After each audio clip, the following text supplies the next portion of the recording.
तूफानों से आंख मिलाओ, सैलाबों पर वार करो, मल्लाहों का चक्कर छोड़ो, तैर के दरिया पार करो।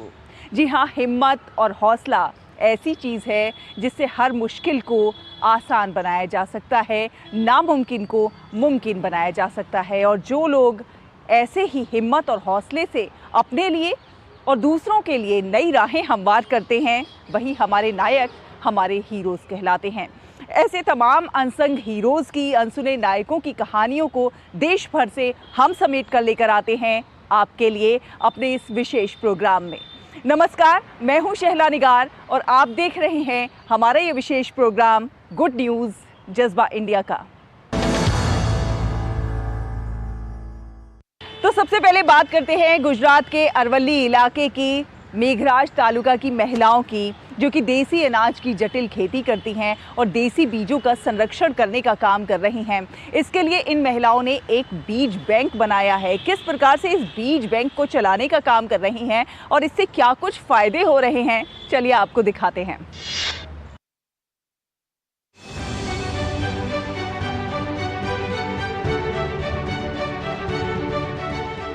मेघराज तालुका के बलोना गांव में 10 महिलाओं का एक समूह है जो बावलो, गजरो, चेनो, कुरी, कांग, ज्वार, नागली जैसे भूले बिसरे बीज तैयार कर आसपास के किसानों तक पहुंचाते हैं। महिलाओं का कहना है कि जब किसान उनके पास बीज के लिए आते हैं तो वो उतने ही बीज या फिर बोने के लिए भी बीज ले जाते हैं, जबकि उत्पादन के बाद 2 गुने बीज वापस दे जाते हैं। बीज बैंक का उद्देश्य खोए हुए बीज को पुनर्जीवित करना है और देसी बीजों की किस्मों को बनाए रखना है ताकि किसान गैर संकर बीज उगा सकें। गांव की हम सभी बहनों ने मिलकर एक बीज बैंक बनाया है। हम देसी और विलुप्त प्रजाति के बीज बचाकर रखते हैं। हम हाइब्रिड बीजों का इस्तेमाल बिल्कुल नहीं करते हैं। हम डेटा रखते हैं कि हमारे पास बैंक में कितने बीज हैं, हमारे गाँवों में किसान कितने बीज इस्तेमाल करते हैं और बदले में हमें कितने बीज मिलते हैं। हम हर चीज का हिसाब रखते हैं। हेतु से बीज बैंक। कमला बहन और उनके जैसी कई अन्य महिला किसान मोटे धान के बीजों का खजाना बचा रही हैं। वो स्वयं मिलेट यानी मोटे धान की खेती करते हैं और उनके बीज बैंक से अन्य किसानों को भी मिलेट की खेती के लिए बीज उपलब्ध हो जाते हैं। बीज बैंक हम सभी कृषि देसी बीजों को बैंक में रखते हैं। जो किसान देसी फसलों को उगाना चाहते हैं वे हमसे बीज ले सकते हैं, बदले में उन्हें 2 गुना बीज वापस करना होगा। उपयोग कर सके। ये उन महिलाओं की कहानी है जिन्होंने भूले हुए मोटे अनाज की खेती को अपनाया है और साथ ही साथ ये बीज बैंक परिचायक है इनके सशक्तिकरण का। कमला दामोर आगे कहती हैं कि हम डेटा रखते हैं कि हमारे पास बैंक में कितने बीज हैं, हमारे गांव में किसान कितने बीज इस्तेमाल करते हैं और बदले में हमें कितने बीज मिलते हैं। हम हर चीज का हिसाब रखते हैं। एसएचजी की महिलाएं हैं, जो हमारी सखी मंडल की महिलाएं हैं, वो सारे मिलके अपने यहाँ पर जो परंपरागत बीज होते हैं, जैसे कि यहाँ पर जो धान होता है वो धान में पुराने धान थे हुए है, जो कोदरा है, बाजरा, बंटी है और कांग है, वो सारे धान यहाँ पर विलुप्त होने जा रहे हैं।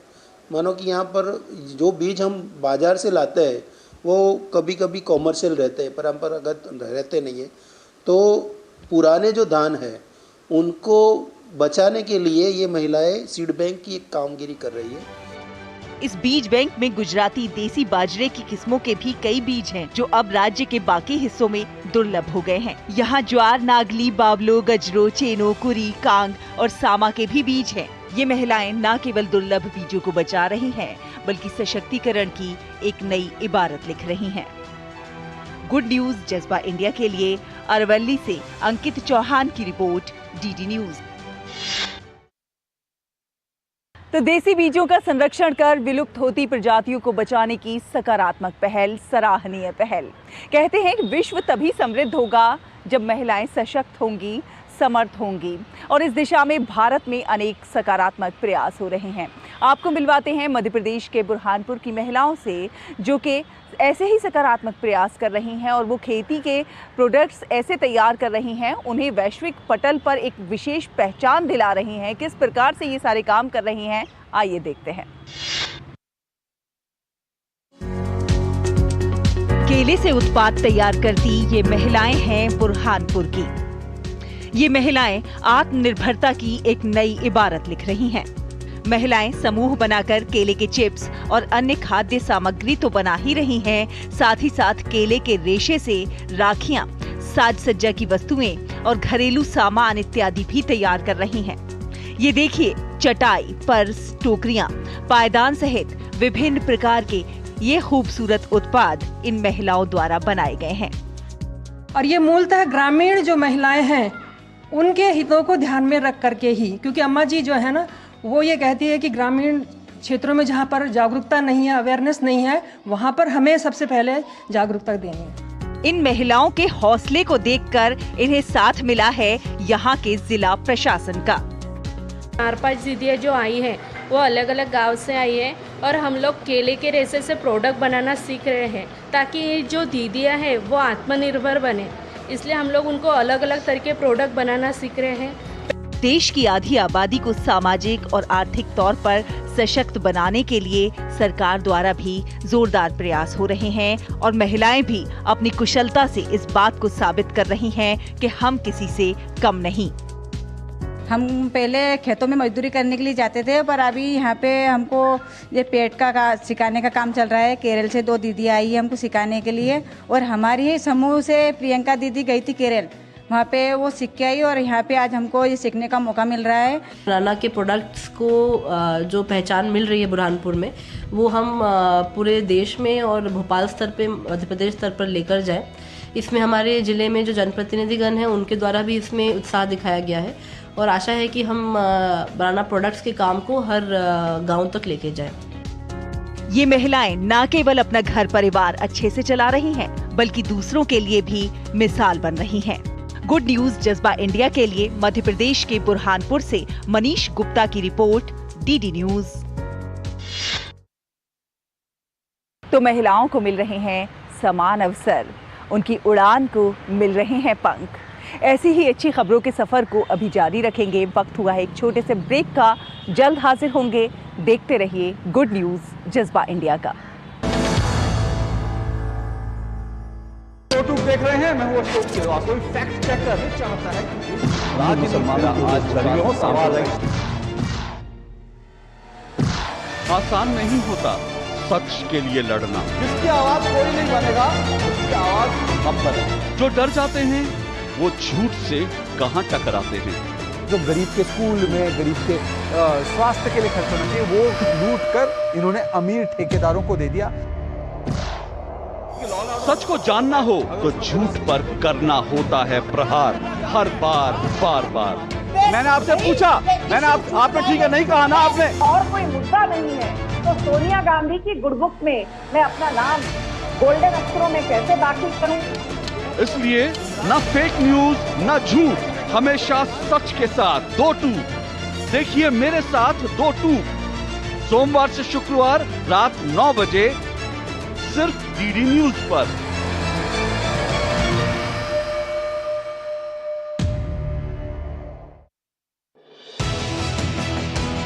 दुनिया की सबसे तेज रफ्तार और 5वीं सबसे बड़ी अर्थव्यवस्था, विश्व स्तर के बुनियादी ढांचे, भारत की फिनटेक क्रांति की कहानी मेक इन इंडिया और स्टार्टअप इंडिया की सफलता की, आर्थिक जगत की सुर्खियां, आम आदमी के लिए क्या है मायने, शेयर बाजार और दूसरे फाइनेंशियल मार्केट्स के तमाम अपडेट्स, कारोबार जगत की बड़ी खबरों का सटीक और सरल विश्लेषण।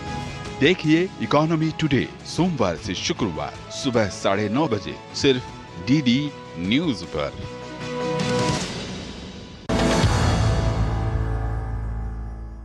ब्रेक के बाद एक बार फिर आप सभी का बहुत बहुत स्वागत है। आप देख रहे हैं गुड न्यूज जज्बा इंडिया का।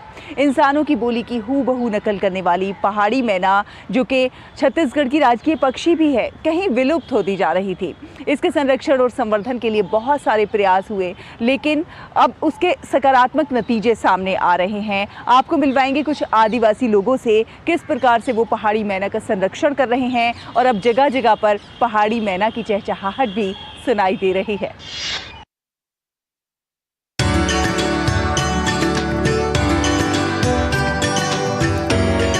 ये आदिवासी युवा मैना मित्र हैं जो घोंसलों की तलाश और निगरानी कर रहे हैं।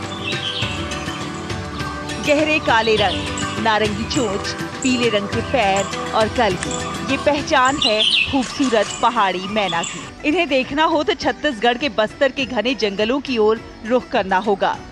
एक समय था जब प्रदेश की राजकीय पक्षी पहाड़ी मैना विलुप्त होने की कगार पर थी, लेकिन पहाड़ी मैना के संरक्षण और संवर्धन के लिए स्थानीय प्रशासन द्वारा कई प्रयास किए गए। मेहनत तब रंग लाई जब इस काम में आम जन का साथ मिला। ये मैना मित्र यहाँ के स्थानीय लोग हैं जो स्वेच्छा से प्रशिक्षण प्राप्त कर मैना मित्र की भूमिका निभा रहे हैं। स्थानीय आदिवासी युवा मैना मित्रों को घोंसले की सुरक्षा और 12 महीने तक नियमित रूप से घोंसलों की निगरानी के लिए लगाया गया है और नतीजतन काफी अच्छे परिणाम सामने आ रहे हैं और ये भी संकेत मिले हैं कि हिल मैना की संख्या अब इस पार्क में तेजी से बढ़ रही है।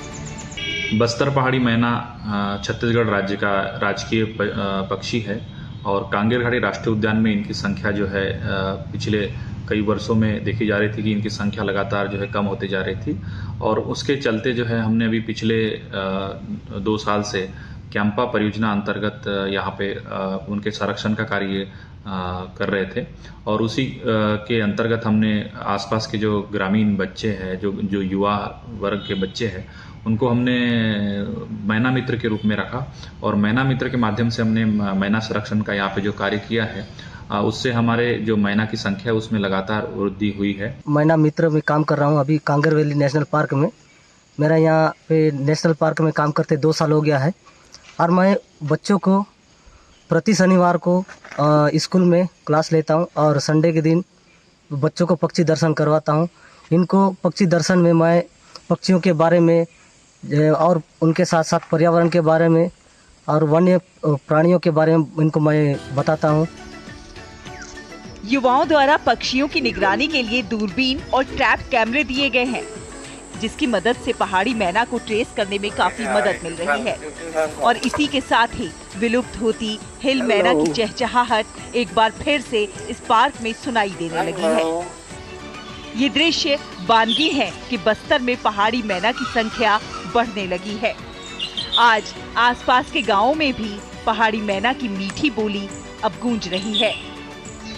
गुड न्यूज जज्बा इंडिया के लिए बस्तर से ब्यूरो रिपोर्ट, डीडी न्यूज। तो देखा आपने पहाड़ी मैना को बचाने के लिए किस प्रकार से ये आदिवासी लोग प्रयास कर रहे हैं। ऐसे ही प्रयास गौरैया को बचाने के लिए भी हो रहे हैं। आपको लेकर चलेंगे हरियाणा के करनाल में और यहाँ पर एक ऐसी कॉलोनी में लेकर चलेंगे जहाँ पर हर घर में गौरैया का बसेरा है और इस जगह को गौरैया एनक्लेव कहा जाता है।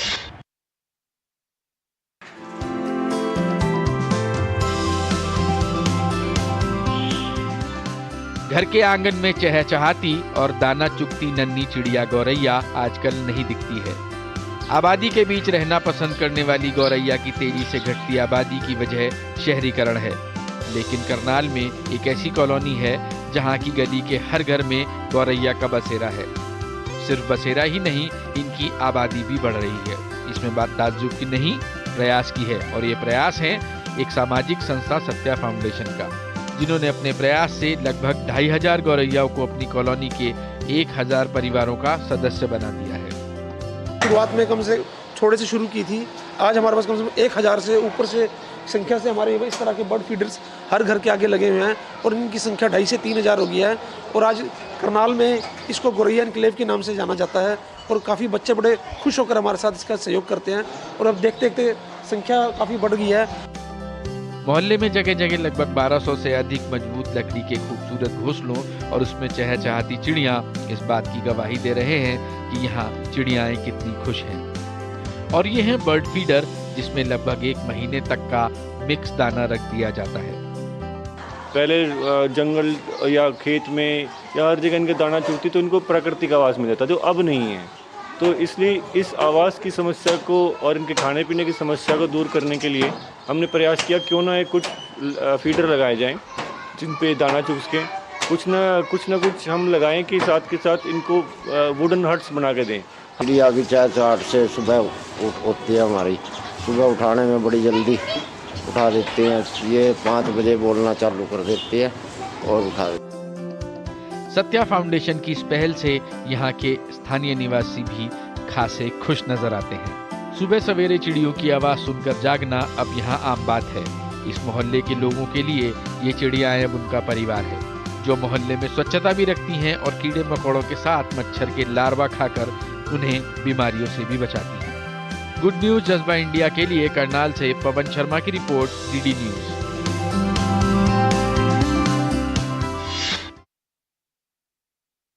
तो प्रकृति के संरक्षण के लिए हो रहे हैं अनेक प्रयास और हर प्रयास अपने आप में है बहुत खास। एक और छोटे से ब्रेक के लिए यहाँ रुकेंगे। ब्रेक के उस पार अच्छी खबरों का ये सफर अभी जारी है। देखते रहिए गुड न्यूज जज्बा इंडिया का। यूट्यूब देख रहे हैं, मैं हूं अशोक सिलवा। कोई फैक्ट चेकर चाहता है कि राज्य मुसलमानों को आज लड़ियों सवाल है।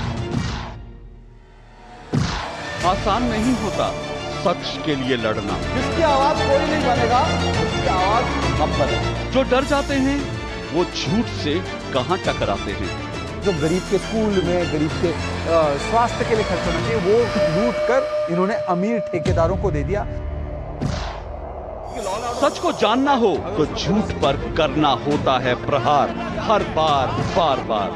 मैंने आपसे पूछा, आपने ठीक है नहीं कहा ना आपने। और कोई मुद्दा नहीं है तो सोनिया गांधी की गुडबुक में मैं अपना नाम गोल्डन अक्षरों में कैसे दाखिल करूं? इसलिए न फेक न्यूज न झूठ, हमेशा सच के साथ 2-2। देखिए मेरे साथ 2-2 सोमवार से शुक्रवार रात 9 बजे सिर्फ डीडी न्यूज पर।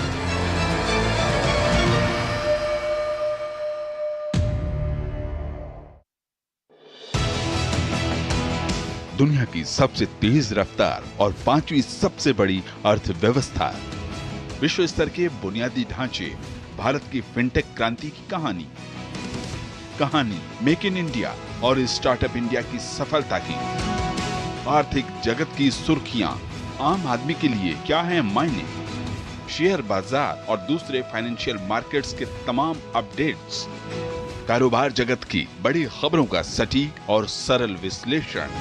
देखिए इकोनॉमी टुडे सोमवार से शुक्रवार सुबह 9:30 बजे सिर्फ डीडी न्यूज पर।